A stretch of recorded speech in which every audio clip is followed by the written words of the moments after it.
హనుమద్ వ్రతం ఎప్పుడు వస్తుంది అంటే మార్గశీర్ష మాసంలో శుక్లపక్షంలో వచ్చేటటువంటి త్రయోదశి నాడు హనుమద్ వ్రతం చేస్తారు. హనుమద్ వ్రతం ఎందుకు చేస్తారు? సత్యనారాయణ స్వామి వారి వ్రతం చేసినట్టు హనుమద్ వ్రతమునకు కూడా కల్పం ఏదైనా ఉందా? కల్పము అంటారు. బాగా జ్ఞాపకం పెట్టుకోండి మీరు ఆ మాట. మీరు ఎప్పుడైనా ఒక కల్పము ఉన్నదనుకోండి, కల్పము ఉంటే అది వైదికము అని గుర్తు. మీకు ఎక్కడో ఆ పద్ధతిని ఋషులు నిర్దేశించారు. ఆ ఋషులు నిర్దేశించిన పద్ధతిలో జరిగిన దానిని కల్పము అంటారు. సత్యనారాయణ స్వామి వారి వ్రతం చేస్తున్నారు అనుకోండి, కల్పోక్త ప్రకారేణ అంటారు. అంటే కల్పము ఎలా చెప్పిందో అలా చెయ్యాలి.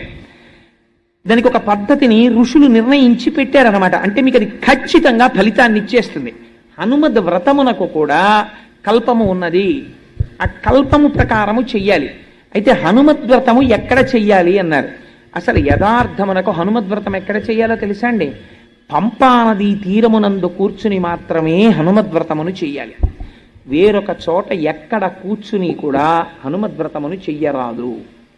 మరి ఏమండి, ఆ రోజున హనుమద్ వ్రతానికి మార్గశీర్ష మాసంలో శుద్ధ త్రయోదశి నాడు మేమందరం పంపానది తీరానికి వెళ్ళిపోయి చెయ్యమా వ్రతం అంటే శాస్త్రము దానికి ఒక మినహాయింపు ఇచ్చింది.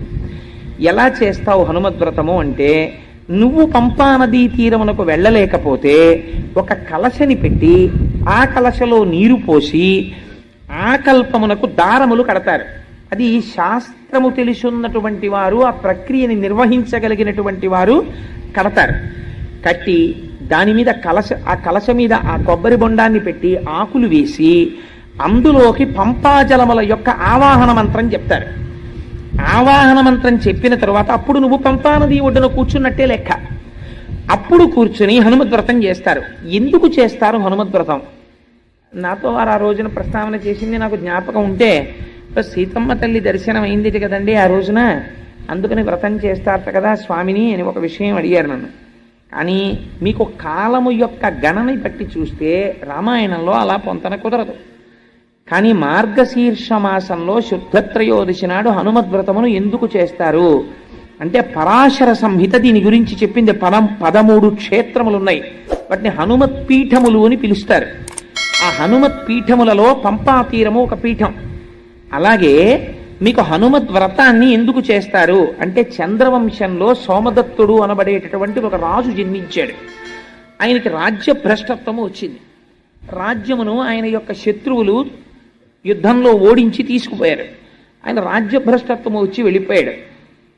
ఆ కాలములో అప్పటికప్పుడు విజయము కలగాలంటే ఏ వ్రతము చెయ్యాలి అన్నారు. పంపాతీరమునందు కూర్చుని మార్గశిర శుద్ధ త్రయోదశి నాడు చేసేటటువంటి వ్రతం అనుకోకుండా తిథి వచ్చింది. ఇప్పటికిప్పుడు నీకు విజయాన్ని ఇవ్వగలిగినటువంటి వ్రతం ఆ వ్రతం. మరి ఎలా ఇప్పుడు పంపాతీరానికి వెళ్ళడం అంటే నీకేం భయం లేదయా? నువ్వు ఇక్కడే కూర్చుని ఉండు, నీకు కలశలోకి పంపాతీరమును ఆవాహన చేస్తాం అని ఆ రాజుతో వ్రతం చేయించారు. చేయిస్తే ఆయన పరమభక్తి శ్రద్ధలతో వ్రతాన్ని చేశారు. చెయ్యగానే హనుమ యొక్క అనుగ్రహం కలిగింది. హనుమ యొక్క అనుగ్రహం కలిగి విజయాన్ని పొందినటువంటి వాళ్ళల్లో ద్రౌపదీదేవి కూడా ఉన్నది.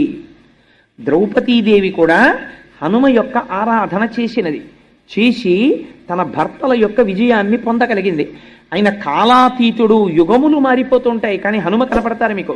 త్రేతాయుగంలో హనుమ ఉన్నారు, ద్వాపర యుగంలో హనుమ ఉన్నారు,